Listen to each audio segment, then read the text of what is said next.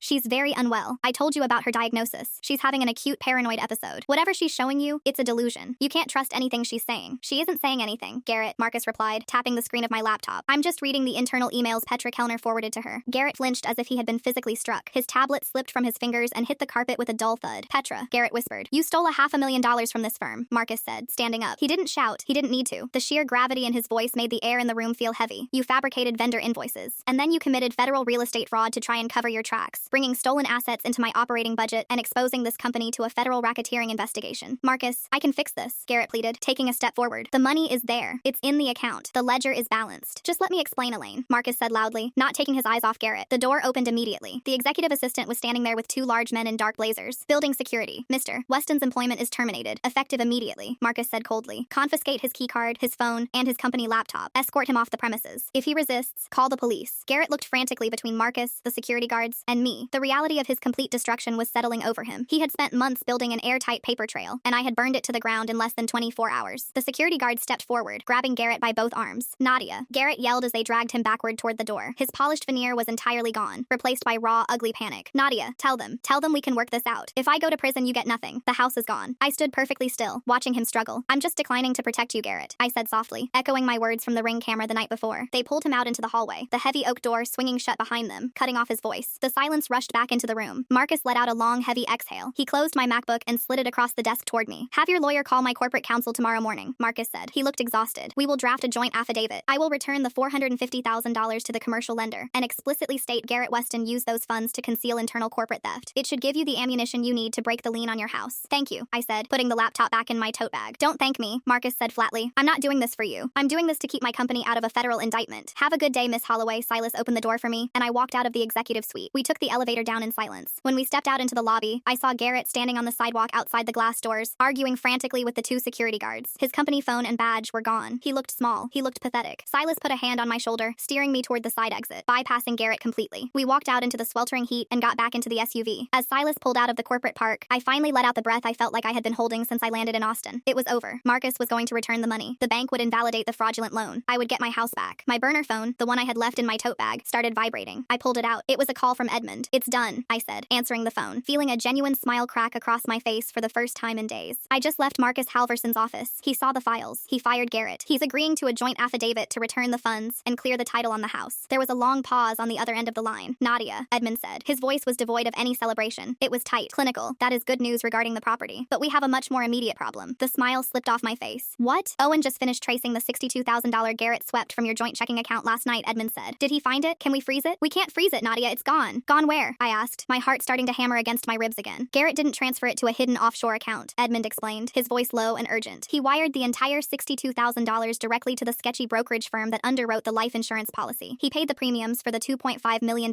policy in full, in advance, for the next 3 years." I stared at the dashboard of the SUV, my blood running cold. "Why would he do that?" "Because life insurance policies have a contestability clause," Edmund said. "If the policy is canceled for non-payment, it's void. But if it's fully funded, it's locked in. It's an active, binding contract. And because he used the forged medical documents to establish that you are terminally ill, the brokerage expedited the underwriting. The policy is fully active right now." "Edmund, I don't understand," I stammered, the chill of the heavily air-conditioned SUV suddenly biting into my skin. "Garrett is ruined. He has no job. He's facing federal embezzlement charges. Why lock in the insurance?" "Because you are worth $2.5 million to him dead, Nadia," Edmund said grimly. "And right now, a $5 million payout is the only thing that can keep him out of federal prison and pay off the debts he still owes Paige. He is desperate, he has absolutely nothing left to lose, and he just ensured that if something tragic happens to you, he gets a massive, untraceable payday." I looked out the window. We were sitting at a red light. A man in a blue pickup truck next to us was drinking a soda, completely oblivious to the fact that my entire reality was currently collapsing. "Can't we just cancel it?" I asked. "It's fraudulent. I am filing the paperwork to contest the policy," Edmund said. "But insurance companies are massive bureaucracies. To cancel an active policy, we have to prove the medical records are forged, which requires a full investigation, sworn depositions, and a judge's order. That will take months. So, what do I do?" "You do not stay in that house," Edmund ordered. "He knows the layout. He knows the blind spots. Silas is staying with you permanently until we get a restraining order signed by a judge, which won't happen until tomorrow morning." "Edmund, Garrett isn't a killer," I said, trying to convince myself as much as him. "He's an it guy. He's a coward who hides behind paperwork." "He was an it guy," Edmund corrected sharply. "Now he is a cornered animal who knows that if you testify, he loses everything. And he knows that if you die before the trial, he becomes a multi-millionaire. Do not underestimate what a man in a tailored suit will do when his life is falling apart." The light turned green. Silas accelerated, his eyes constantly scanning the rearview mirror. "Pack a bag when you get to the house," Edmund said. "Silas is taking you to a hotel downtown under an assumed name. You are not sleeping in your own bed tonight." I hung up the phone. The adrenaline that had fueled me through the confrontation with Marcus was completely gone, leaving behind a cold, hollow dread. Garrett hadn't just built a paper trail to steal my house. He had built a financial incentive for my death, and he had used my own money to buy the bullet. Silas didn't take the highway back to my neighborhood. He took the surface streets, weaving through the late afternoon traffic with a rigid, unnatural precision. I watched his eyes darting between the side mirrors and the rear view. The paranoia in the vehicle was so thick I could practically taste it. When we pulled onto my street, everything still looked like a postcard. The neighborhood kids were riding bikes on the sidewalks. A delivery truck was idling 2 houses down. It was a perfectly ordinary Tuesday evening in the Austin suburbs, but as Silas pulled into my driveway, the house felt entirely different. It didn't look like a sanctuary anymore. It looked like a trap. "Leave the engine running," I told Silas as I unbuckled my seatbelt. "I just need 10 minutes. 5, Silas corrected, throwing the SUV into park but keeping his foot near the brake. "I'm coming in with you. You grab your essentials. Clothes, passport, chargers, medications, nothing else. We are getting out of this zip code." We walked up the driveway. Silas unlocked the deadbolt and pushed the heavy oak door open, stepping inside first to clear the entryway. The house was exactly as I had left it an hour ago, the air conditioning blowing cold, the faint scent of my lavender diffuser lingering in the hallway. I ran upstairs to my bedroom and pulled a canvas duffel bag from the top shelf of my closet. I started throwing things into it with frantic, uncoordinated movements. 3 pairs of jeans, handfuls of socks and underwear, a couple of plain shirts, my toiletry bag. Every time a floorboard creaked, my heart slammed against my ribs. Garrett was fired. He was locked out of his company, stripped of his $500,000 safety net, and exposed to his CEO. He had nothing left but a fraudulent $2.5 million life insurance policy and a burning, desperate need to silence me before Monday's audit tore his entire world apart. I grabbed my passport from the small fireproof safe in my closet and shoved it into the side pocket of the duffel. Downstairs, a heavy knock echoed through the house. I froze. My hands were shaking so badly I dropped a handful of phone chargers onto the carpet. "Nadia," Silas called from the bottom of the stairs. His voice was tight, but perfectly controlled. "Come down here. Slowly, keep your hands visible." I grabbed the duffel bag and walked out to the landing. Through the frosted glass panels flanking the front door, I could see the unmistakable strobing flash of red and blue lights. It wasn't Garrett on the porch. It was the police. I hurried down the stairs. Silas Silas was standing a few feet back from the door, his posture wide and defensive. He looked at me, giving a sharp shake of his head, silently telling me to let him handle the talking. He opened the door. 2 Austin Police Department officers were standing on the porch. They weren't relaxed, their hands were resting near their duty belts, and their eyes scanned the entryway with intense, hyper-vigilant focus. "Can I help you, officers?" Silas asked, his tone polite but firm. "We're looking for Nadia Holloway," the older officer said, his eyes snapping to me standing at the bottom of the stairs clutching my duffel bag. "Ma'am, are you Nadia Holloway?" "Yes," I said, my voice trembling slightly. "Did my lawyer send you?" "No, ma'am," the younger officer said. He pulled a folded piece of paper from his front vest pocket. "We received an emergency 911 dispatch from your husband, Garrett Weston. He stated you are in the middle of a severe psychological crisis, and that you are an immediate danger to yourself and others." The air in my lungs completely vanished. "What?" I gasped, stepping forward. "Ma'am, stay where you are," the older officer commanded, raising a hand. "Mr. Weston provided our dispatcher with a physician's report detailing aggressive, early-onset neurological decline. He also forwarded an emergency psychiatric hold request from a Dr. Eris Thorne. He stated you just threatened him at his workplace, got him fired, and that you are currently at this residence attempting to flee the state." I stared at the officers in absolute horror. The fake medical files, the forged physician's report. He hadn't just used them for the life insurance and the property deed. He was weaponizing them right now to have me involuntarily committed. If they put me in a psychiatric hold, I would be locked in a ward for 72 hours. No phone, no internet, no contact with Edmund or Silas. I would be completely discredited, a legally documented unstable wife, while Garrett drained the rest of the accounts, liquidated whatever he could, and vanished before the FBI even drafted an arrest warrant. Or worse, if I was locked in a psychiatric facility, I was a sitting duck. "Officers, listen to me very carefully," Silas said, stepping smoothly between me and the door. "My name is Silas Vance. I am a licensed private security contractor hired by federal prosecutor Edmund Vance, who is this woman's legal counsel. There is an active multi-agency federal investigation into her husband for medical identity theft and wire fraud. The medical documents he sent your dispatcher are entirely fabricated." The officers exchanged a skeptical look. The older one frowned. "Mr. Vance, we have a sworn statement from a doctor and a distressed husband claiming his wife is suffering from violent paranoia. We are legally required to transport her to a medical facility for an evaluation." "It's a lie," I shouted, the panic finally breaking through my restraint. "He embezzled money from his company. He stole the equity out of this house. He took out a life insurance policy on me yesterday." The younger officer's expression hardened. "Ma'am, I need you to put the bag down and step outside. We don't want to use force, but you need to come with us for a medical evaluation." They were going to take me. They looked at me and saw exactly what Garrett had told them to see. A hysterical, paranoid woman screaming about corporate conspiracies and fake doctors. "Do not touch her," Silas said, his voice dropping an octave. He didn't reach for a weapon, but the sudden, absolute stillness in his body made both officers tense up. "If you put hands on her, you are aiding and abetting a federal suspect in the commission of a kidnapping and witness tampering." "Step back, sir," the older officer warned, his hand moving to his radio. I dropped the duffel bag. I pulled my iPhone out of my pocket with agonizing slowness. "Please," I said, looking right at the older officer. "Just give me 30 seconds. Let me call my lawyer. If he can't prove to you right now that my husband is lying, I will walk out to your cruiser in handcuffs and go wherever you want." The officer hesitated. He looked at Silas, then at my shaking hands. 30 seconds. "Put it on speaker." I tapped Edmund's contact and hit the speaker icon. It rang exactly once. "Nadia, are you on the road?" Edmund's deep, gravelly voice echoed in the quiet foyer. "Edmund, there are 2 APD officers in my house. Garrett called in a fake psychiatric emergency. He sent them the forged medical files. They are trying to take me in for a 72-hour hold." There was a half-second of dead silence on the line before Edmund unleashed hell. "Officers," Edmund said, his voice ringing with the terrifying, absolute authority of a man who spent his life ruining people in federal court. "My name is Edmund Vance. I am a senior prosecutor with the United States Attorney's Office for the Western District of Texas. Badge number 884 Alpha. You are currently standing in the middle of a federal crime scene, attempting to detain a protected witness based on forged documents supplied by the primary target of an FBI wire fraud investigation." The younger officer blinked, his confidence visibly wavering. "Sir, we have a medical directive. You have a piece of paper printed from a laser jet, officer," Edmund snapped, cutting him off completely. "If you run the medical license number for a Dr. Eris Thorne through the Texas Medical Board database right now, you will find it belongs to a deceased pediatrician who passed away in 2018. The man who called your dispatch, Garrett Weston, is currently facing indictment for embezzling $500,000 from Halverson Logistics. If you remove my client from her home, you will be personally named in a federal civil rights lawsuit before your shift ends. Call your shift lieutenant. Call Captain Miller at the downtown precinct and tell him Edmund Vance is on the line. Do it right now." The older officer stared at the phone, then pulled his radio from his shoulder. He stepped out onto the porch, speaking quietly into the mic. For 3 agonizing minutes, nobody moved. The younger officer stood in the doorway, awkwardly shifting his weight, watching Silas like a hawk. I stood frozen at the bottom of the stairs, my heart pounding so hard my vision blurred at the edges. Finally, the older officer stepped back into the doorway. He looked pale. "Stand down," he told his partner. He looked at me, his expression a mix of apology and deep unease. "Miss Holloway, our lieutenant just got off the phone with the duty agent at the FBI field office. They confirmed the active fraud investigation. We're canceling the medical transport." I closed my eyes, letting out a breath that felt like it had been trapped in my chest for an hour. However, the officer continued. "Mr. Weston is legally a co-owner of this property. Even if the deed is currently in dispute, we cannot prevent him from coming back here. And given his erratic behavior tonight, my lieutenant strongly advises you to vacate the premises immediately. We're leaving right now," Silas said, picking up my duffel bag. The officers backed away from the door, returning to their cruiser. They didn't turn off their flashing lights, bathing the front lawn in alternating washes of red and blue as Silas escorted me to the SUV. I climbed into the passenger seat, locking the doors instantly. Silas threw the duffel in the back and got behind the wheel. We tore out of the neighborhood, leaving the police cruiser officer idling in my driveway. He's escalating, Silas said, his eyes scanning the darkening streets. The corporate fraud didn't work. The property theft got blocked. Now he's using public resources to try and trap you. The man is completely out of control. I stared out the window at the passing streetlights. Garrett wasn't a criminal mastermind. He was a cornered rat, throwing everything he had at the wall to see what stuck, and he was getting dangerously close. If the officers hadn't given me those 30 seconds to call Edmund, I would be strapped to a gurney right now, stripped of my rights, while Garrett executed whatever final phase he had planned. We drove in silence for 20 minutes, crossing the river and heading into downtown Austin. Silas pulled into the underground parking garage of a high-end, discreet boutique hotel near the Capitol building, the kind of place that caters to politicians and visiting executives who don't want to be seen. Edmund had already arranged the room under a corporate account. Silas walked me up to the 6th floor, checked every corner of the suite, ensured the heavy blackout curtains were drawn shut, and tested the deadbolts. "I'm taking the adjoining room," Silas said, pointing to the connecting door. "It stays cracked open. If you need anything, you call my name. Do not order room service. Do not use the hotel Wi-Fi. We stay completely dark until Edmund gets the injunction signed by a judge in the morning." "Okay," I whispered, dropping onto the edge of the pristine, king-sized bed. Silas nodded and stepped into his room, leaving the door ajar. I sat alone in the dim light of a bedside lamp. The silence in the hotel room was suffocating. I pulled my legs up to my chest, wrapping my arms around my knees, trying to stop the adrenaline tremors that were racking my entire body. In less than 48 hours, my husband had stolen my car, my cash, my home equity, and my medical autonomy. He had orchestrated an entire shadow life, and when it began to collapse, he tried to have me locked in a psych ward. I unzipped the front pocket of my tote bag to get my phone charger. My fingers brushed against the cheap plastic casing of the burner phone. I pulled it out and set it on the nightstand next to my actual iPhone. Garrett thought the burner was lost. He didn't know I still had it. He didn't know I had read Petra's messages. Suddenly, the screen of the burner phone lit up, casting a harsh blue glow against the hotel wallpaper. It vibrated violently against the wood of the nightstand. I stared at it. It wasn't a text this time. It was an incoming call. The caller ID was a jumble of numbers, likely spoofed or running through an internet dialing app. I looked at the cracked connecting door. I could hear the faint sound of Silas unpacking his gear. He told me to stay dark. He told me not to engage. The phone kept vibrating. It was desperate. Persistent, I reached out and picked it up. I pressed the green accept button and brought the plastic receiver to my ear. I didn't say anything. I just listened. "Garrett, you son of a bitch. Pick up the phone." A voice hissed through the speaker. It was frantic, high-pitched, and trembling with rage. It was Paige. I kept my breathing shallow, remaining perfectly silent. "Garrett, I know you're there," Paige sobbed, her voice breaking. "You have to fix this. Right now. I went to the ATM an hour ago, and my card was declined. I tried to log into my business accounts, and the bank locked me out. There's a massive red banner across my portal saying my accounts are frozen pending a federal asset forfeiture review." I closed my eyes. Edmund's legal team hadn't just targeted Marcus Halvorson's operating accounts. They had traced the initial $400,000 wire transfer straight to Paige's failing franchise business and slapped an emergency freeze on her entire financial existence. "You told me the money was clean," Paige screamed into the phone, her panic echoing in the quiet hotel room. "You said you got an advance on the trust fund. I just got a call from an FBI field agent asking me to come in for a voluntary interview tomorrow morning regarding the receipt of stolen corporate funds. Garrett, they know about Halvorson. They know the equity was stolen." She took a ragged, gasping breath. "I am not going to prison for you. Do you hear me? If you don't wire me 50 grand from the offshore account right now so I can hire a criminal defense lawyer, I am going to walk into that field office tomorrow and tell them exactly where you keep the hardware wallet. I will burn you to the ground." My blood went perfectly still. The hardware wallet. Garrett didn't just prepay the life insurance policy. He hadn't just drained the $62,000 from our joint accounts. There was an offshore account. There was a hardware wallet, a physical USB drive used to store untraceable cryptocurrency. That was where he was hiding the rest of the money. That was his escape fund. And Paige knew where it was. "Garrett?" Paige whispered into the dead air of the phone. "Garrett, please, say something." I cleared my throat. The sound was loud in the silent room. "He's not here, Paige," I said quietly. A sharp, terrified intake of breath hissed through the speaker. "Nadia, your brother left this phone in the Mustang right before he tried to have me committed to a psychiatric ward," I said, keeping my voice as smooth and emotionless as glass. "He's currently unemployed, under federal investigation, and completely out of his mind." "Oh my God," Paige whimpered. "You froze my accounts." "My lawyers froze your accounts," I corrected, "because the $400,000 you used to prop up your failing business was stolen from the equity of my home." "I didn't know." Paige cried. "Nadia, I swear to God I didn't know he forged the deed. He told me you were sick. He told me it was a bridge loan against the trust. It doesn't matter what he told you, Paige. You are holding stolen funds across state lines. The FBI doesn't care about your brother's lies. They care about the wire transfer receipts with your name on them. Please," Paige begged, and for the first time since I met her, she sounded genuinely pathetically broken. "I'll give it back. I'll sign whatever you want. Just tell your lawyers to lift the freeze. I have payroll on Friday. I have rent. I have nothing." I looked at the wall, my mind racing. Garrett was dangerous because he was desperate, but Paige was a coward. She had always ridden Garrett's coattails, bullying people when she had his protection, but completely folding the second she faced any real consequence. "Paige," I said, my voice dropping to a dangerous whisper, "where is the hardware wallet?" "In my house," she choked out, the fight completely draining from her. "In a fireproof lockbox under my guest bed. He brought it over on Sunday. He said it was just encrypted backups of his company files, just in case the audit went sideways. He didn't tell me it was the stolen money." "What's the combination, Paige?" She gave it to me without a second of hesitation. "Nadia, please, tell them to lift the freeze. I have a 3-year-old. I can't go to jail. I'm not your judge," I said. "But if you want any chance of a plea deal, you're going to take that lockbox to the FBI field office at Ada Dello Am tomorrow. You ask for the duty agent. You hand it over, and you tell them everything. If you do that, my lawyer will inform the court that you were an unwitting mule. If you run, or if you call Garrett to tip him off, you will take the fall for all of it. I'll be there," she sobbed. "I swear to God I'll be there at 8. I ended the call and and turned the burner phone completely off. I walked over to the connecting door and pushed it open. Silas was sitting in a chair facing the hallway door, eating an apple. "We have the hardware wallet," I told him. I called Edmund and relayed the conversation. He didn't celebrate, but I heard the deep, rumbling exhale of a man who just realized he had achieved checkmate. "She's a coward," Edmund said, confirming exactly what I already knew. "She'll show up. And the second she hands over that drive, Garrett is completely cut off. He won't have the resources to buy a cup of coffee, let alone hire someone to execute his life insurance plan." "So what do we do tonight?" I asked. "Tonight you sleep," Edmund said softly. "The trap springs tomorrow." The next morning, at exactly 8:15 a.m., Edmund texted me a single word: secured. Paige had walked into the federal building with the lockbox in her hands and a public defender by her side. She spilled everything. She gave them Garrett's burner numbers, the texts, the timeline of the forgery. She traded her brother for her own survival, exactly as I knew she would. The arrest warrant was signed by a federal judge 2 hours later. They didn't find Garrett at an airport, or trying to cross the border, or plotting some masterful final revenge. They found him asleep in his Audi, behind a strip mall in Round Rock. He had $34 in his wallet. His company credit cards were deactivated. His personal accounts were swept. His emergency cryptocurrency was sitting in a federal evidence locker. When the police tapped on his window and put the handcuffs on him, he didn't fight. The arresting officer's report noted that he just leaned his head against the hood of the cruiser and wept. It took 4 weeks to completely untangle the mess. Marcus Halverson kept his word. He signed the joint affidavit, returning the $450,000 and officially confirming the embezzlement. With that document in hand, the commercial lender had no choice but to invalidate the fraudulent loan and release the lien on my house. The life insurance policy was voided the moment the FBI subpoenaed the forged medical records. The sketchy brokerage firm was so terrified of being indicted in a federal wire fraud conspiracy that they reversed the transaction, refunding the $62,000 premium back into my personal checking account in less than 48 hours. Garrett was denied bail. He is currently sitting in a federal holding facility, waiting for a trial where his own sister and his former director of operations are the star witnesses for the prosecution. I moved back into my house on a Tuesday. I didn't hire a cleaning crew. I wanted to do it myself. I spent the entire day wiping down the counters, vacuuming the rugs, and throwing away anything that even remotely reminded me of him. I boxed up his clothes, his shoes, and his endless tech gadgets, and had a courier drop them off at his lawyer's office. By evening, the house was spotless. The heavy, oppressive Texas heat finally broke, giving way to a cool, quiet twilight. I walked out to the driveway. The 1969 Mustang Mach-1 was parked exactly where it belonged. The cheap pink floor mats were gone, replaced by the original black leather. The smart locks on the front door glowed a steady, reassuring green. I stood on the porch and listened to the crickets humming in the oak trees. There were no burner phones hiding under car seats. There were no forged documents waiting in hidden digital folders. There was just my house, in my name, under my absolute control. I walked inside, locked the heavy deadbolt, and for the first time in months, I slept through the entire night.